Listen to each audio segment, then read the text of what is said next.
If you are not what you think then who are you? આ સવાલ નિખિલ કામત પૂછે છે યુવલ નોવા હરારીને. આની અગાઉ પણ આપણે એક વિડીયોમાં વાત કરેલી છે કે વર્લ્ડ ઇકોનોમિક ફોરમમાં આ બંને વચ્ચેની આ કન્વર્ઝેશન હતી એમ. હવે આનો જે જવાબ આપે છે યુવલ, એમાંથી આપણે ઘણા બધા લોકોએ ઘણું બધું શીખવાનું છે. એટલીસ્ટ હું ઘણું બધું શીખો છું એમાંથી. એ જવાબ શું આપે છે કે આઈ એમ સ્ટીલ ઇન્વેસ્ટિગેટિંગ ઇટ. એટલે કે તમે જો તમારા વિચારો નથી તો તમે કોણ છો? એના જવાબમાં એમ કહે છે કે હું હજી પણ શોધું છું.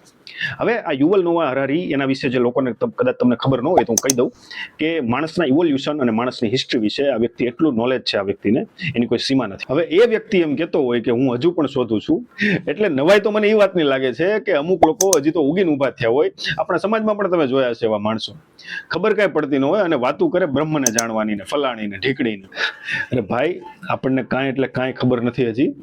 પરમાત્માના સર્જનની આપણે હજી ઝલક જ નથી જોઈ છે. એટલે કોઈને એમ લાગતું હોય કે અમને તો બધી ખબર પડે છે અને અમને બધા જ પ્રશ્નોના જવાબ મળી ગયા છે, તો એવી ખોટી હવામાં રહેવું નહીં. હજી કોઈને કાંઈ ખબર પડી નથી. અને આ યુવલે જે વાત કરી કે આઈ એમ સ્ટીલ ઇન્વેસ્ટિગેટિંગ ઇટ, એવું આપણા સમાજમાં પણ, આપણી ભારતીય પરંપરામાં પણ પહેલા ઘણા બધા લોકોએ કીધેલું છે. પણ હું અહીંયા એક્ઝામ્પલ એટલા માટે આપું છું કે મારી જેવા છોકરા છોકરીઓ આ વાત સાથે રિલેટ કરી શકે. તો આજથી ઇન્વેસ્ટિગેટ કરવાનું ચાલુ કરો.